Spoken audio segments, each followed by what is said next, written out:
চলবে না কোনো ভিআইপি কালচার, ভিআইপিদের জন্য যেন সাধারণের সমস্যা না হয়।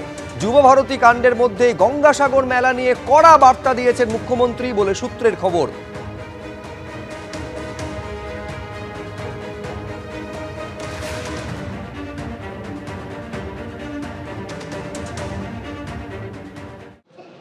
এই মুহূর্তের খবর, যুবভারতী কাণ্ডে এবার তদন্ত করবে বিধাননগর গোয়েন্দা বিভাগ। যে মামলা তদন্ত করছিল বিধাননগর দক্ষিণ থানা, সেখান থেকে তদন্তভার চলে যাচ্ছে বিধাননগর গোয়েন্দা বিভাগের হাতে।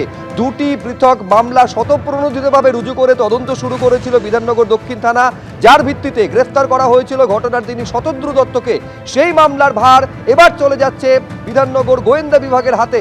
ময়ূখ ঠাকুর চক্রবর্তী আমাদের প্রতিনিধি, আরো বিস্তারিত বলতে পারবেন এ নিয়ে। ময়ূখ, দেখো, গত শনিবার দিন সল্টলেক স্টেডিয়ামে গোটা ঘটনা হয়। ঘটনার পর দুপুরবেলায় রাজ্য পুলিশের ডিজি যেমনটা জানান যে গোটা তারা মামলা রুজু করবেন, এবং তারপরে এডিজি ল অ্যান্ড অর্ডার রাজ্য পুলিশের জাভেদ শামীম তিনি নিজে বলেন যে যিনি চিফ অর্গানাইজার তিনি ডিটেন হয়েছেন এবং পরবর্তী ক্ষেত্রে তিনি অ্যারেস্টও হন কলকাতা বিমানবন্দর থেকে।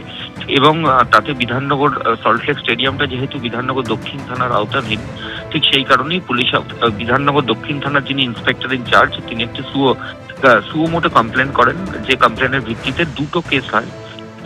একটা কেস হয় শতদ্রু দত্ত এবং যারা ইভেন্ট অর্গানাইজ করেছে তাদের এগেনস্টে, এবং আরেকটা কেস হয় যারা মাঠের মধ্যে ভ্যান্ডালিজম চালিয়েছে তাদের এগেনস্টে। দুটো মামলাতেই পুলিশ আধিকারিকরা বেশ কয়েকজনকে অ্যারেস্ট করেছেন। মেন মামলাতে শতদ্রু দত্ত তিনি ঘটনার দিনই সন্ধ্যাবেলার মধ্যে অ্যারেস্ট হয়ে গেছেন এয়ারপোর্ট থেকে, এবং আরেকটি মামলাতে অলরেডি 5 জন অ্যারেস্ট হয়েছেন।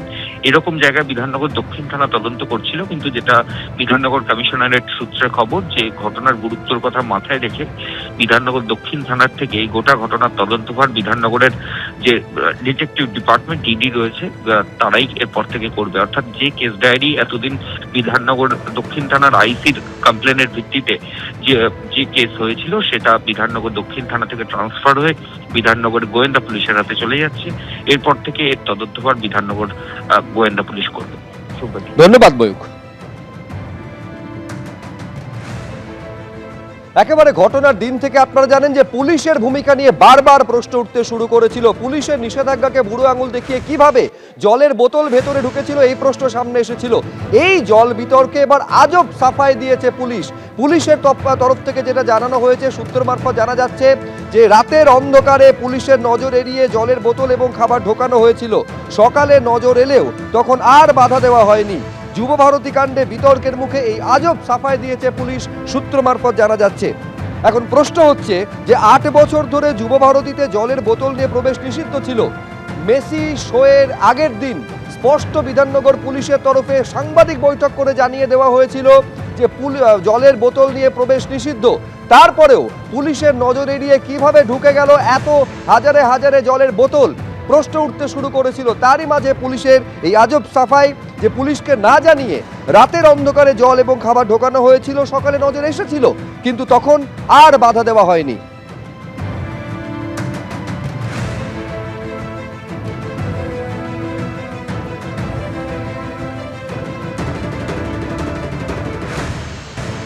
জল কত?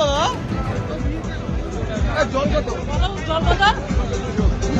200 টাকার জল খাও, 20 টাকা করে দাও, 35 টাকা বাইরে, 200 টাকা একটু কম করে আমরা তো 200 টাকা দিয়ে জল খাবো হিমালয়। এইবার আপনাদের শোনাবো শুক্রবার কি বলেছিলেন অনিশ সরকার, যিনি বিধাননগরের ডিসি। দেখুন, জলের ব্যবস্থা ভেতরে আছে, সেই জন্যে কোনো রকম জলের বোতল আনার প্রয়োজন নেই।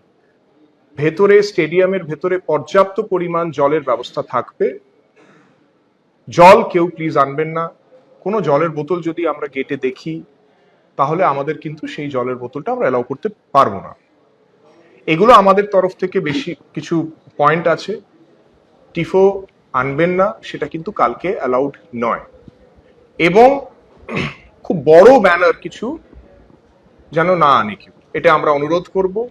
এছাড়া যে জিনিসগুলো সবসময় বারণ করা হয়, সিগারেট বা ওই দেশলাই কাঠি বা কোনো রকমের এমন জিনিস যেটা ফাটতে পারে, পটকা বা সেই ধরনের জিনিস যেটা ইনফ্লেমেবল জিনিস, সেগুলো প্লিজ আনবেন না।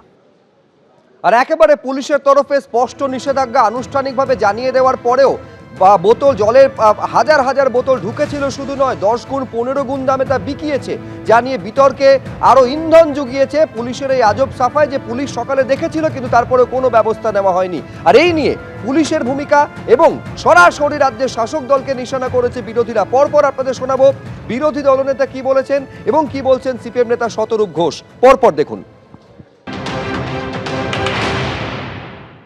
পুলিশ তদন্ত করবে না। 20 টাকার বোতল 200 টাকায় বেচেছে, 10 টাকার চিপস 100 টাকায়, সব অরূপ আর সুজিতের লোকেরা। পুলিশ এদের ধরবে নাকি? পুলিশের হাতে তদন্ত রাখা যাবে না, ওই জন্যই হাইকোর্টে গেছে। ক্রেটের পর ক্রেট জল ঢুকিয়ে নেওয়া যায়, জলের বোতল ঢুকিয়ে নেওয়া যায়, তার মানে চাইলে রাত্রে যুব ভারতের মধ্যে কেউ চাইলে একটা বোমও ঢুকিয়ে নিতে পারতো, বিস্ফোরণ ঘটিয়ে মেসিকে মেরেও দিতে পারতো। আর তারপরে মমতা ব্যানার্জি মেসির পরিবারকে 2 লাখ টাকা ক্ষতিপূরণ আর একটা হোমগার্ডের চাকরি দিতেন। ঘটনাটা কি ঘটেছে, ওখানে জল বিক্রির নাম করে অরূপ বিশ্বাসের ইলেকশন ফান্ডের টাকা তোলা হচ্ছিল। প্রথমে যুব ভারতীর ভেতর জলের বোতলকে নিষিদ্ধ করা হলো, বলা হলো যে ভেতরে জলের ব্যবস্থা থাকবে, কোনো ব্যবস্থা রাখা হলো না। একদিনে যুব ভারতী থেকে তোলা হয়েছে, অরূপ বিশ্বাসের লোক তুলেছে, অরূপ বিশ্বাসের হয়ে ইলেকশন কদিন পরে ভোট আসছে, ইলেকশন করবে বলে।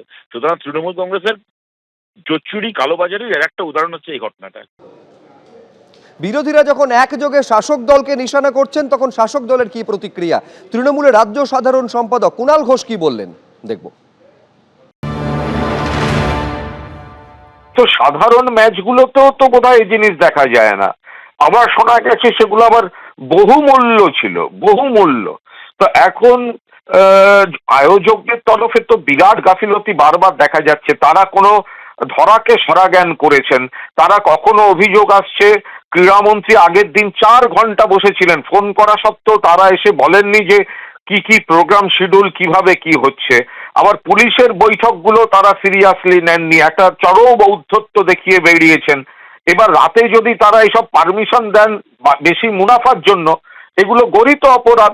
আবার সকালে এত সকাল থেকে লোক ঢুকেছে, সেই সময় আবার যদি পুলিশ বাধা দিত তখন আবার কোনো নতুন সিন ক্রিয়েট হতো কিনা সেটা পুলিশ ভালো বলতে পারবে সেই পরিস্থিতি কি ছিল।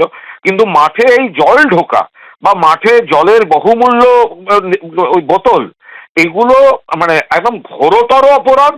মানে যে বা যারাই করে থাক বা যাদের নজরদারিতে গাফিলতি থাক, এটা তীব্রভাবে নিন্দাযোগ্য এবং যারা এর জন্য দায়ী তাদের আইডেন্টিফাই করে ব্যবস্থা নেওয়া উচিত। আর এখানে এই প্রশ্ন বারে বারে উঠছে পুলিশের ভূমিকা নিয়ে। মেসির মতন যখন একজন বিশ্ববিখ্যাত খেলোয়াড় তিনি আসতেন, সেখানে পুলিশের নিরাপত্তার প্রশ্নে এত দায় সারা মনোভাব কেন? কেন নিরাপত্তার সঙ্গে আপোষ করা হলো? পুলিশের ভূমিকা নিয়ে প্রশ্ন উঠতে শুরু করেছে। প্রাক্তন পুলিশ কর্তা সলিল ভট্টাচার্য কি বলছেন দেখুন। প্রত্যেকটা গেটে সিকিউরিটি ছিল না, প্রত্যেকটা গেটে পুলিশ গার্ড ছিল না, পুলিশ অ্যারেঞ্জমেন্ট হয়নি, তখন কেন আটকালো না? যে জলের বোতল নিয়ে যাওয়া হচ্ছে, যখন ঢুকে যখন র্যাম্প্যান্ট যখন বিক্রি হচ্ছে, যখন ব্ল্যাক হচ্ছে জল, খাবার বিক্রি হচ্ছে, তখন তো কিছু অ্যাকশন নিল না।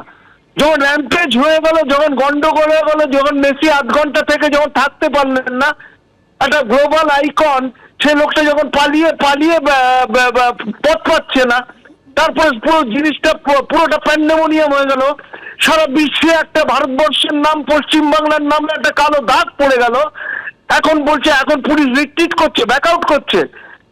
ডিসি তো পরিষ্কার পিসি করেছেন, পিসিতে পরিষ্কার বলেছেন যে আমরা কোনো জল বা কোনো জলের বোতল নিয়ে কেউ যাবেন না, অন্যান্য কিছু নিয়ে যাবেন না, তো বলেছেন তো সেটা। এখন ব্যাকআউট করার তো কোনো অর্থ হয় না, রিট্রিট করছে তার মানে পুলিশ। এবিপি আনন্দ, এগিয়ে থাকে, এগিয়ে রাখে।